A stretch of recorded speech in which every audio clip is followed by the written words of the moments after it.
Saludos cordiales, bendiciones para todos. Este es su canal Vida y Biblia, un canal donde trataremos temas bíblicos y temas relacionados con la vida cotidiana. Sean ustedes bienvenidos.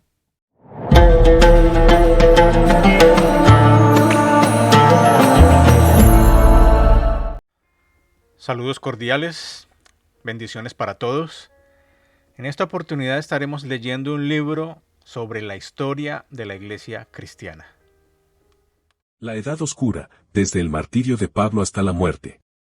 De Juan, año 68 al año 100 después de Cristo. A la última generación del primer siglo, del año 68 al año 100 después de Cristo, la llamamos la Edad Sombría, en parte porque las tinieblas de la persecución estaban sobre la Iglesia. Pero en especial porque, de todos los periodos de la historia, es del que menos sabemos. Ya no tenemos la clara luz del libro de Hechos para que nos guíe, ni ningún autor de esta época ha llenado el vacío en la historia. Nos gustaría leer acerca de la obra ulterior de los ayudantes de Pablo, tales como Timoteo, Apolos y Tito. Sin embargo, todos estos y los demás amigos de Pablo, al morir quedan fuera del registro. Después de la muerte de San Pablo, y durante 50 años, sobre la Iglesia pende una cortina a través de la cual en vano nos esforzamos por mirar. Cuando al final se levanta alrededor del año 120 después de Cristo, con los registros de los padres primitivos de la Iglesia, encontramos una Iglesia muy diferente en muchos aspectos a la de los días de San Pedro y San Pablo. La caída de Jerusalén en el año 70 después de Cristo trajo un gran cambio en la relación de cristianos y judíos. Entre las muchas provincias bajo el dominio de Roma, el único país descontento y desleal era Judea. Los judíos, al interpretar sus escritos proféticos, creían que estaban destinados a conquistar y gobernar al mundo. Al tener esa confiada esperanza, se sometían de mala gana al yugo de los emperadores romanos. Debe admitirse también que muchos de los procuradores o gobernadores romanos fracasaban por completo en comprender el carácter judío y eran innecesariamente ásperos en su trato.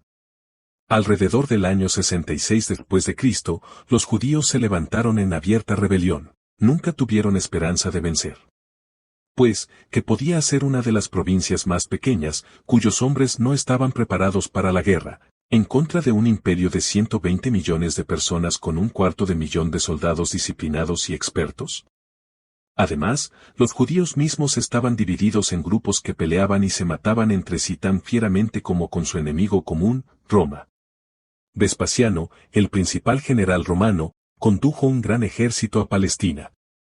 Pero Roma lo llamó para que ocupara el trono imperial y dejó la dirección de la guerra a su hijo Tito. Después de un terrible sitio, que se hacía más terrible por el hambre y la lucha civil dentro de los muros, tomaron y destruyeron la ciudad. Mataron a incontables millares de judíos y esclavizaron a otros muchos miles. El Coliseo de Roma se construyó mediante el trabajo forzado de los judíos cautivos. Incluso, multitudes de ellos murieron debido al intenso trabajo. La nación judía, después de una existencia de 13 siglos, fue destruida. Su restauración se produjo el 15 de mayo de 1948. Al caer Jerusalén perecieron pocos cristianos o quizás ninguno. De las declaraciones proféticas de Cristo, los cristianos recibieron amonestación, escaparon de la desdichada ciudad y encontraron refugio en Pella, en el valle del Jordán. Pero el gran efecto sobre la Iglesia de esta destrucción fue que puso fin para siempre a toda relación entre el judaísmo y el cristianismo. Hasta este momento, el gobierno romano y el pueblo en general consideraba a la Iglesia como una rama de la religión judaica. Sin embargo, de ahí en adelante los judíos y los cristianos se separaron. Una pequeña sección de judíos cristianos perseveró durante 2 siglos, pero en número siempre menor. Se trataba de los ebionitas, un pueblo que la Iglesia en general apenas lo reconocía y que los de su raza lo despreciaba por considerarlo apóstata. Alrededor de año 90 después de Cristo, el cruel e indigno emperador Domiciano empezó una segunda persecución imperial de cristianos. Asesinó a miles de creyentes, sobre todo en Roma e Italia. Sin embargo, esta persecución, como la de Nerón, fue esporádica y local, no se extendió por todo el imperio. En este tiempo, a San Juan, el último de los apóstoles y quien viviera en Efeso, lo prendieron y lo llevaron a la isla de Patmos, en el mar Egeo. Fue allí donde recibió la revelación que aparece en el último libro del Nuevo Testamento. Muchos eruditos, sin embargo, señalan que esta obra se escribió antes, alrededor del año 69 después de Cristo, poco después de la muerte de Nerón. Es probable que Juan muriera en Efeso aproximadamente en año 100 después de Cristo. Durante esta época se escribieron los últimos libros del Nuevo Testamento, Hebreos, tal vez Segunda de Pedro, las Epístolas y el Evangelio de Juan, Judas y Apocalipsis, aunque el reconocimiento universal de estos libros como inspirados y canónicos vino más tarde. Es curioso notar el estado del cristianismo a fines del primer siglo, más o menos 70 años después de la ascensión de Cristo. Para esta fecha ya había familias que durante 3 generaciones fueron seguidores de Cristo. A principios del siglo II se habían fundado iglesias en todos los países y en casi toda ciudad, desde el Tíber al Eufrates, desde el Mar Negro hasta el norte de África. Algunos creen que se extendía hasta España y Gran Bretaña, en el occidente. Sus miembros ascendían a muchos millones. La bien conocida carta de Plinio al emperador Trajano, escrita alrededor del año 112 después de Cristo, declara que en las provincias de Asia Menor al margen del Mar Negro, los templos de los dioses estaban casi abandonados y los cristianos eran en todas partes una multitud. Los miembros eran de todas las clases, desde las categorías más nobles hasta los esclavos, los cuales por todo el imperio sobrepasaban en número a la población libre. Sin embargo, en la iglesia el esclavo se trataba igual que al noble. Un esclavo podía ser obispo, mientras que su amo era un miembro regular. Al final del siglo I, toda la Iglesia aceptó como reglas de fe las doctrinas expuestas por el apóstol Pablo en la epístola a los romanos. Las enseñanzas de Pedro y Juan en sus epístolas demuestran un acuerdo completo con los conceptos de Pablo. Sin embargo, surgieron opiniones heréticas y comenzaron a formarse sectas, cuyos gérmenes los apóstoles descubrieron y expusieron, si bien su completo desarrollo vino más tarde. El bautismo por inmersión era en todas partes el rito de iniciación en la Iglesia. No obstante, hay mención definida en el año 120 después de Cristo de que ya el bautismo por aspersión era una costumbre. Por lo general, se observaba el día del Señor, aunque no en forma estricta, como un día absolutamente separado. Mientras que la mayor parte de la iglesia era judía, se observaba el sábado hebreo. Sin embargo, el primer día de la semana lo fue desplazando a medida que aumentaban los gentiles. Sin embargo, señalan que esta obra se escribió antes, alrededor del año 69 después de Cristo, poco después de la muerte de Nerón. Es probable que Juan muriera en Efeso aproximadamente en el año 100 después de Cristo. Durante esta época se escribieron los últimos libros del Nuevo Testamento, Hebreos, tal vez Segunda de Pedro, las Epístolas y el Evangelio de Juan, Judas y Apocalipsis. Aunque el reconocimiento universal de estos libros como inspirados y canónicos vino más tarde. Es curioso notar el estado del cristianismo a fines del primer siglo, más o menos 70 años después de la ascensión de Cristo. Para esta fecha ya había familias que durante 3 generaciones fueron seguidores de Cristo. A principios del siglo II se habían fundado iglesias en todos los países y en casi toda ciudad, desde el Tíber al Eufrates, desde el Mar Negro hasta el norte de África. Algunos creen que se extendía hasta España y Gran Bretaña, en el occidente. Sus miembros ascendían a muchos millones. La bien conocida carta de Plinio al emperador Trajano, escrita alrededor del año 112 después de Cristo, declara que en las provincias de Asia Menor al margen del Mar Negro, los templos de los dioses estaban casi abandonados y los cristianos eran en todas partes una multitud. Los miembros eran de todas las clases, desde las categorías más nobles hasta los esclavos, los cuales por todo el imperio sobrepasaban en número a la población libre. Sin embargo, en la iglesia el esclavo se trataba igual que al noble. Un esclavo podía ser obispo, mientras que su amo era un miembro regular.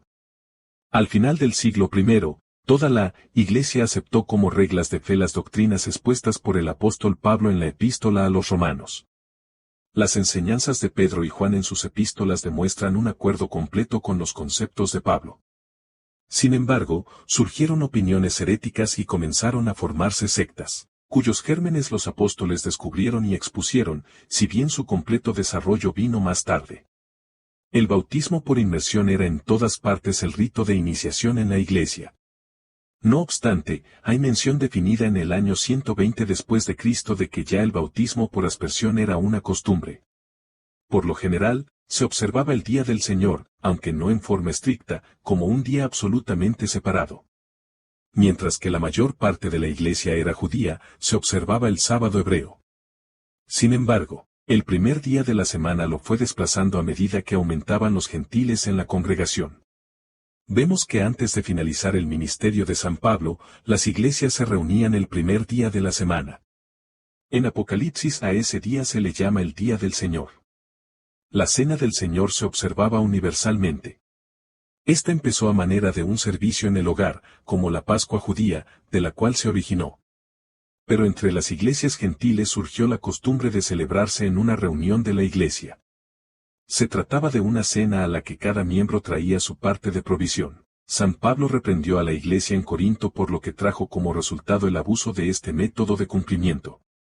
Quizás debido a la persecución, al final del siglo la Cena del Señor era en todas partes un servicio celebrado en el lugar de reunión de los cristianos, pero no en público. En esta celebración, que se tenía como un misterio, solo se admitían los miembros de la iglesia.